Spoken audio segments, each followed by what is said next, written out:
Yung araw nga pala, naglalaba si Mami.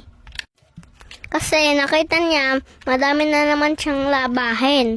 Mga pantalon ni Daddy, tsaka mga damit namin. Gumagamit nga pala si Mami ng palo-palo. Sa tuwing siyang magbabanlaw ng mga damit namin. Kayo mga mami, gumagamit din ba kayo ng mga palo-palo? Yung palo-palo na pangdamit po, hindi yung pamalo sa bata. Inabutan na nga ng init dyan si Mami sa poso. Wala kasi siyang katulong maglaba. Siya lang mag-isa. Paglaki ko, papagawa ko yung bubong niyan. Para hindi na naiinitan si Mami sa tuwing naglalaba siya ng mga damit namin. Sira yung bubong niyan nung bumagyo. Mapapaayos din namin yan. Ayan, at nagsasampay na nga si Mami, nakapayong pa nga.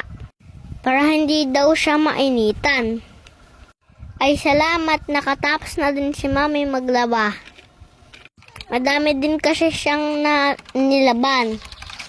Pa-follow po, pa-like and share ng mga video namin. Maraming salamat po. Bye-bye, I love you all. Mga pantalon ni Daddy. Damit ko.